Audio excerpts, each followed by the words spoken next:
주가의 향방을 알 수 있는 힌트, 기업에게 직접 듣는 IR 정보, 노다지 IR 노트에 있습니다. 고정 댓글을 타고 오세요. 전기차 관련해서 사실 이제 전기차를 정말 사고 싶어하는 그 욕구 중에 하나가 자율주행 아닙니까? 자율주행을 완벽히 하려면 뭐 전기차만 또 가능하다고 하고. 그건 그렇지 않습니다. 그래요? 네. 지금까지 그렇게 배웠는데? 그거 잘못 배운 거예요. 아니 4단계 뭐 5단계까지 갈려. 그러니까 이거 뭐냐면 예. 분류를 할 때 예. 우리가 보통 스마트카라고 부르는 것과 네네. 전기 자동차를 혼동하시는 분들이 많아요. 그러니까 스마트카가 자율주행에 가까운 자동차고 네. 이 지능이 똑똑한 거와 에너지를 기름 먹을래 전기 먹을래는 조금 다른 개념이에요. 그러니까 우리가 공부를 잘하는 것과 네. 이 사람이 탄수화물 쌀밥을 많이 먹어서 공부를 잘하느냐 아니면 단백질을 먹어서 공부를 잘하느냐 그건 다른 문제라는 거죠. 그렇죠. 그러니까 EV는 전기 자동차에 즉 구동하는 바퀴의 에너지가 전기로 바뀌는 자동차를 말하는 거고 네. 이제 지능을 가진 차는 우리가 보통 스마트카의 범주에 넣어서 예. 그러니까 EV는 그냥 밥이고 주식이 뭘로 먹느냐 이거고 그다음에 스마트카가 자율주행 개념을 설명할 때 얘기를 하는 거죠. 다만 네. 이거를 두 개를 같이 복합적으로 얘기하는 건 왜 그러냐면 자율주행이라는 게 네.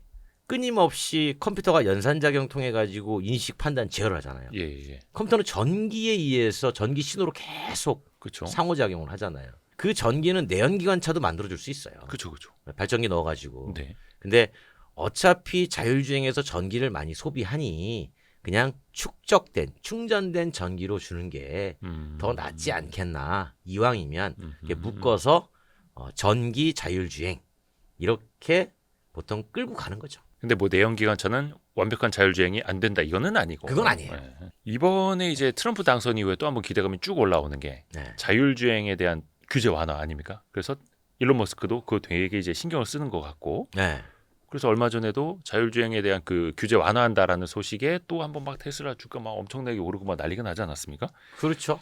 근데 이게 규제를 풀어주면 테슬라만 좋은 건 아니고 웨이모라든지 다른 자율주행 업체들도 다 같이 좋은 거 아니에요? 누가 유리하다 불리하다 이런 건 없을 테고. 유불리는 있어요. 유불리가 있어요. 네. 그러니까 테슬라는 값싸게 자율주행 하려고 해요. 값싸게. 그렇죠. 여기서 중요한 게 값싸게. 여기서 값싸게라는 것은 자신들의 기술 개발 수준을 최소 비용으로 네. 최소 단계를 맞춰놓고 유상 운송에 뛰어들려고 하는 거예요. 제일 먼저. 근데 이미 구글이 뛰어들었잖아요. 그러니까 구글 같은 경우 이제 웨이모가 뛰어들었잖아요. 네네네. 그러니까 웨이모는 상당히 많은 투자를 통해 가지고 기술을 집적화해서 유상 운송에 뛰어든 거예요. 그러면 웨이모의 자율주행 기술이 더 앞서 있는 거냐? 아니면 테슬라의 자율주행 기술이 더 앞서 있는 거냐라고 네. 보면 미국 내에서는 대체적으로 웨이모를 더 높게 평가를 해요. 그게 무슨 얘기냐면 자율주행으로 가려고 그러면 인식 판단 제어 과정이 있어야 되잖아요. 네. 근데 테슬라는 최소 비용으로 인식을 하려고 해요. 그렇죠. 그게 이제 카메라 기반으로 하려고 하는 거죠. 예. 근데 카메라의 한계 때문에 웨이모는 카메라뿐만이 아니라 라이다도 쓰고 그래요. 그렇죠. 네.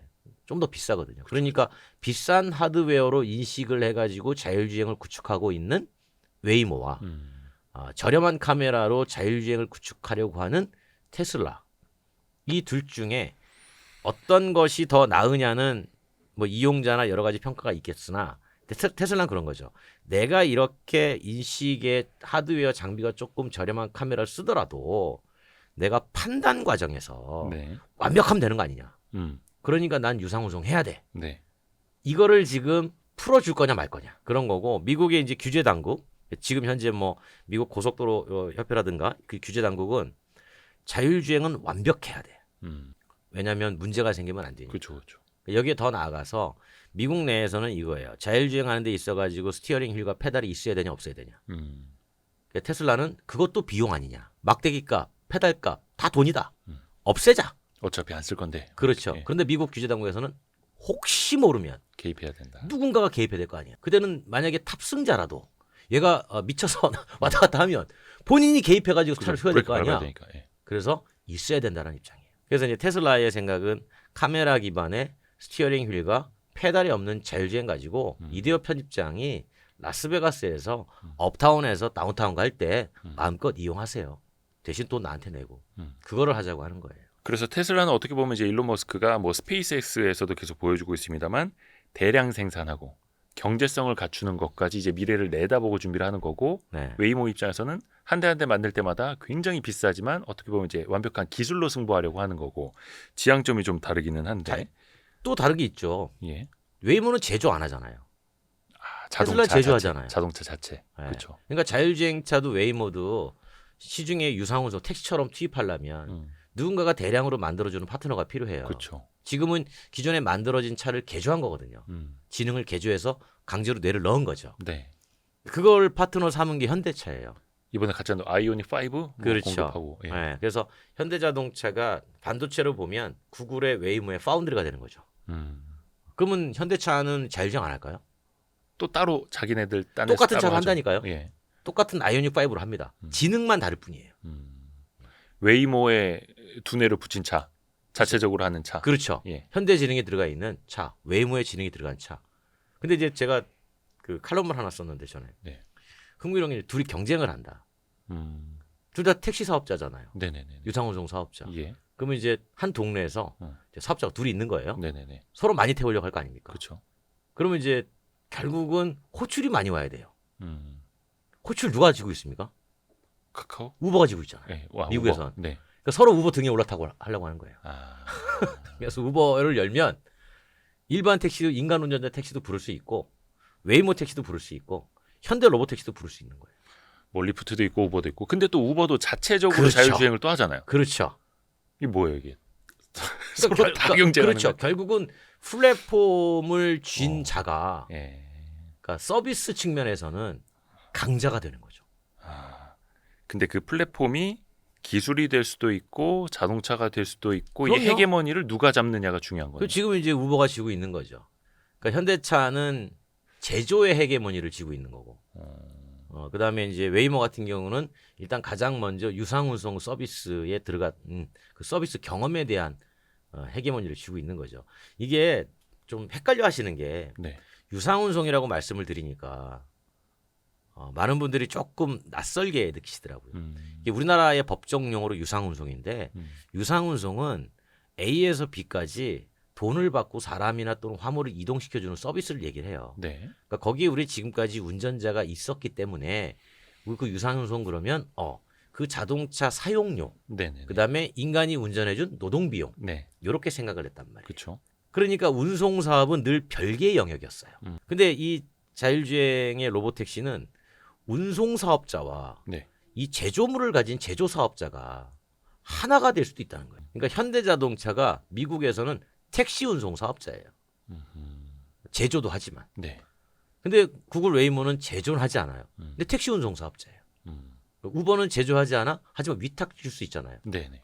택시 운송 사업자예요. 그리고 그걸 다 같이 할 수 있는 게 테슬라고. 그렇죠. 네. 아니, 테슬라도 이렇게 보는 거예요. 테슬라도 호출앱 만들어야 돼요. 예. 로봇택시 하려면. 그렇죠. 그러면 테슬라 앱에서 호출을 사람들이 많이 하면 테슬라 택시가 많이 이용이 돼서 돈을 버는 거고. 네. 근데 막상 이용자가 우버에 많이 몰려 있네? 그러면 테슬라도 우버 등 타야 돼요. 호출에서는. 근데 앨런 머스크는 자신이 있겠죠.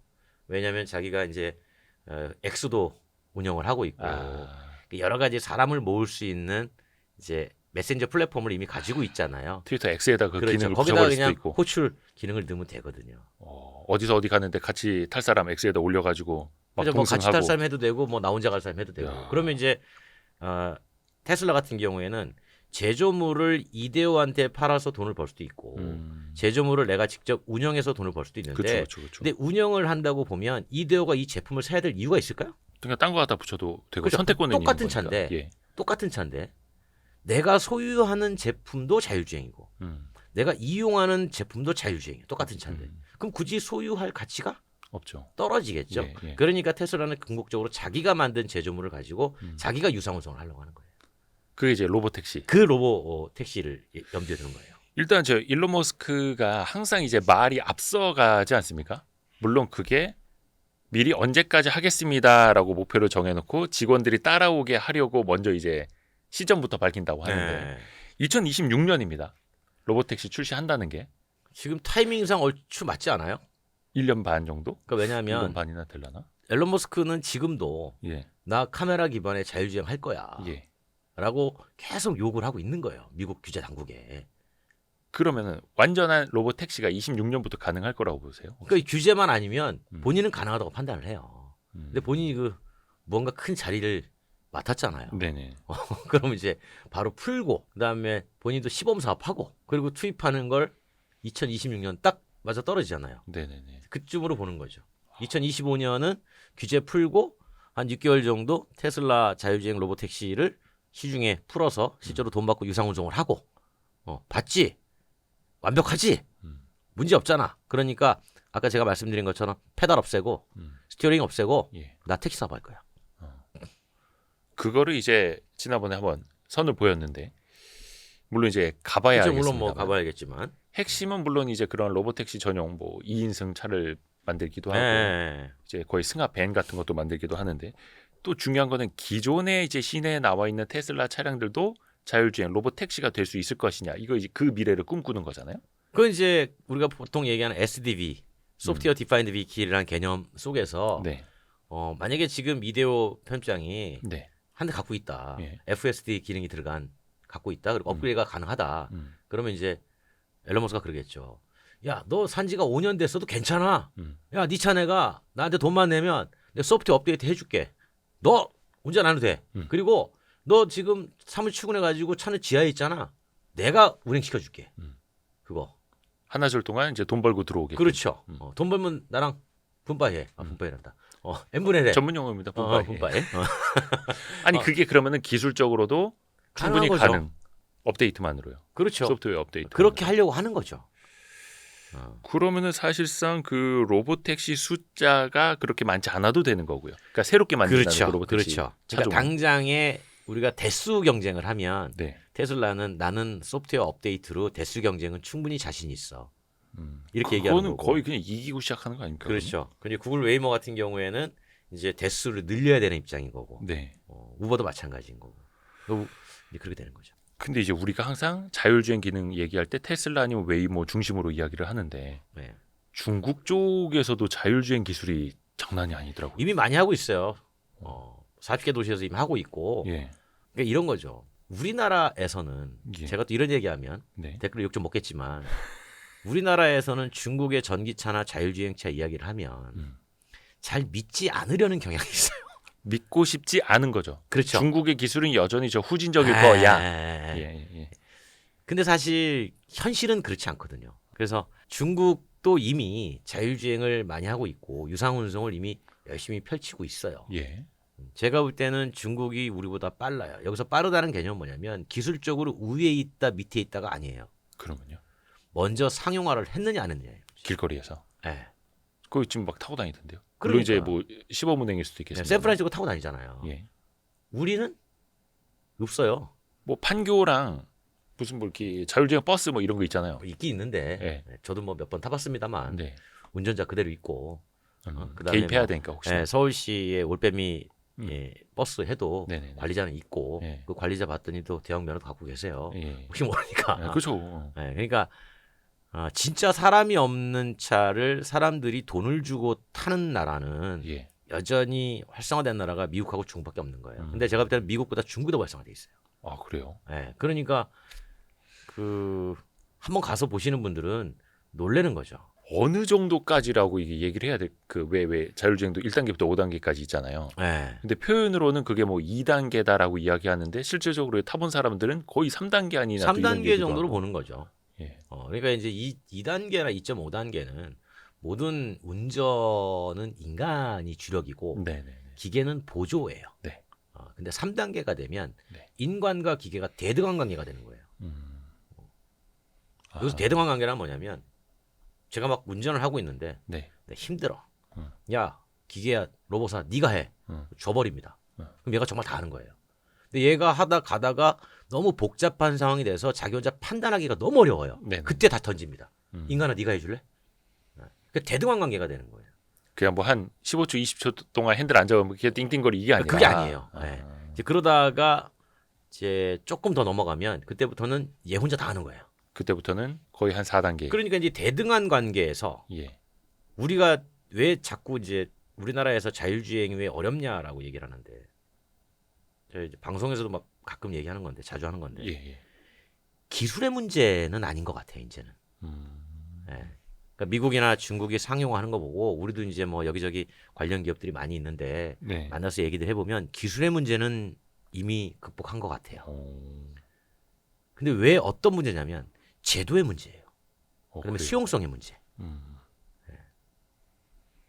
여기서 가장 중요한 게 예. 운수 사업자와의 갈등이에요. 음. 사회적 갈등이 제일 커요. 그렇죠. 그러니까 제가 이제 수많은 일자리. 이번에 서울에서 카카오가 이제 로보택시 4대를 시범 운행을 하고 있단 말이에요. 예. 그 호출 카카오를 통해서 할 수 있습니다. 카카오 모빌리티. 그래서 이렇게 물어봤죠. 그러면 카카오 모빌리티가 그거 직접 운송 사업자로서 4대를 투입한 거냐? 네. 아니에요. 그러면 카카오는 플랫폼만 제공한 거예요. 운송 사업자 누구예요? 운송 사업자는 별도로 받은 거예요. 택시 면허를. 네, 자율주행 택시 회사로. 네, 아니요. 일반 여객 운송법으로 받은 게 아니라 자율주행 특별법에 따라 가지고 별도 면허를 받은 거예요. 이게 4대니까 반발이 없었던 거예요. 근데 이게 한 40대, 400대 면허라고 한번 생각해 보죠.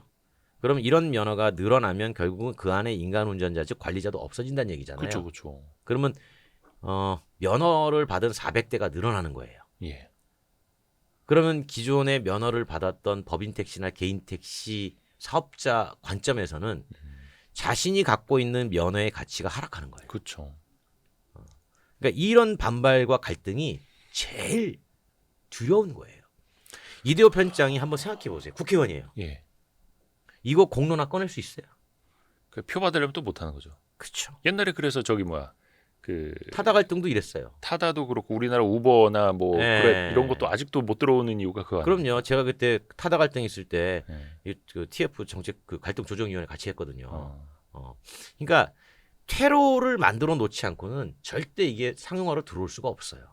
그래서 기술의 문제가 아니라 이제는 수용성과 제도의 문제인 거예요. 사회적 합의가 필요해요. 그때도 이제 기억에 남는 게 주요 정치인들이 그 택시 운송 사업자들이 시위하는데 앞에 나가서 이제 연단 마이크 잡고 막 우리가 일자리 지키겠다, 뭐 타다는 안 된다, 뭐 악이다, 뭐 이러 하면서 하는데 그 이후로는 이제 타다는 유명무실해졌고 외국인 관광객들은 대한민국에 와서 이렇게 첨단 IT 강국이 왜 아직도 맞아요. 택시는 그러니까 그때 이렇게 된 거죠. 제가 택시 조정위원회가 좀 아는데 택시는 규제를 하도 많이 해놔가지고 이만큼 늘려 있는 서비스고 네. 이거를 타다가 자가용 가지고 렌터카 가지고 이만큼 서비스를 높여놓은 거예요. 이때의 고민이 뭐였냐면 두 개가 똑같이 A에서 B까지 돈 받고 이동시켜주는 유상운송이라는 형태는 똑같잖아요. 네. 그럼 맞춰야 돼요. 운동장을. 네. 근데 이거 택시를 끌어올릴 거냐 음. 이걸 누를 거냐 어떤 게 쉬웠냐면 이 누른 거를 하나씩 100개나 내니까 너무 복잡해요. 그렇죠. 그래서 이걸 누르는 게 훨씬 쉬웠어요. 그래서 타다 눌러버린 겁니다. 그렇죠. 차량 한 대당 분담금 얼마씩 내, 뭐 이렇게 그렇죠. 하고. 눌러버린 거예요. 그러니까 국민들은 좋은 서비스가 하나 사라진 거죠. 그러면은 물론 이게 이제 나중에 뭐 화물차도 마찬가지고 택시도 이제 문제가 네. 될 수 있겠습니다만 그 전까지는 어찌됐든 간에 개개인이 선택해서 살 수 있는 이제 구매 시장, 소유 그런 시장으로 식으로 이제 가면 가야 되잖아요. 되는데 예. 소유 시장에서는 100% 로봇이 운전하는 차가 네. 필요할까요? 소유 시장이라면 음. 그냥 얘가 어느 정도의 나에게 보조만 해주면 되는 거지 100% 내가 얘한테 의지해서 갈 필요가 있을까? 나중에 그거는 진짜 그냥 로봇택시 부르는 게 더 편할 수도 있고. 그렇죠. 그러니까 로봇택시는 기본적으로 공유의 시장이에요. 그러니까 퍼블릭한 시장으로 가서 많은 사람들을 단시간에 최대한 좋은 빠른 경로로 이동시켜주는 역할에 충실하려고 하는 거고 왜? 그래야 돈을 벌 수가 있어요. 이러다가 이제 우리나라 우버라든지 승차 공유 아직도 못 들어오고 있는 것처럼 네. 자율주행 시장에서도 우리나라가 제일 늦어지는 거 아닙니까? 저는 그렇게 봐요. 어. 이 그 직업 갈등을 해결하지 못하면 우리는 가장 늦게 되는 나라 중에 하나가 될지도 몰라요. 그럼 참 이게 위험해지는 건데요. 네, 그러니까 자율주행 관련해 가지고 토론회를 가보면 이쪽은 한쪽은 국회에서 토론회가 몇 개 열려요. 네네. 한쪽은 기술적 토론회, 한쪽은 제도 개선 토론회, 뭐 한쪽은 뭐 어떻게 너무 토론회예요. 다 이렇게 보면 각자 분야에서 열심히 하고 있는데 어느 누가 이걸 통합해서 자 합시다. 넌 언제 이렇게 합시다. 라고 하는 곳은 없어요. 이게 묘안이 나올 수 있을까요? 뭐 예를 들어서 영국에서 처음으로 이제 자동차가 나왔을 때 네. 마부들의 일자리가 그렇죠. 사라지니까 갈등이 있었죠. 마부가 그때도 경멸했죠. 항상 자동차 옆에 서서 그럼요. 이 깃발 들고 같이 걷는 그 일자리를 지키도록 하는 뭐 이런 법도 있었다고 하면서요. 적기조례법, 붉은 깃발법이 있었죠. 붉은 깃발법. 네. 그러면 이제 우리나라에서도 완전한 자율주행차가 다니지만 그 안에 운전자는 항상 동승하도록 뭐 이럴 수도 있는 거고 법으로. 그런데 그게 의미가 없는 거죠, 그러면. 그러니까요. 왜냐하면 결국은 자율 로보택시라는 게 그 탑승자, 서비스 이동의 서비스가 필요한 사람이 비용을 적게 들이는 최소 비용으로 이동을 시켜주는 게 핵심이란 말이에요. 그렇죠. 그것도 안전하게. 네네네. 근데 그 앞에 사람이 들어가 있으면 인간이 운전해서 이동시켜주는 비용과 뭐가 다르냐. 그러니까 앨런 머스크가 얘기하는 게 그거예요. 버스비를 네. 최저수를 낮추겠다. 버스를 없애버리겠다 다. 버스가 어떻게 보면 대중교통의 네, 핵심인데. 기준이잖아요. 예. 그거 필요 있냐. 수많은 승용차를 로보택시로 투입하면 네. 다 해결된다. 그렇게 하지 마라. 그렇게 얘기를 하잖아요. 대놓고. 그래도 뭔가 대량 운송은 필요하기는 할 텐데. 그 대량 운송도 동시에 로보택시 20대 투입하면 된다는 거예요. 자기 거 팔려고 하는 것 같기도 하고. 그러니까 물론 그렇겠죠.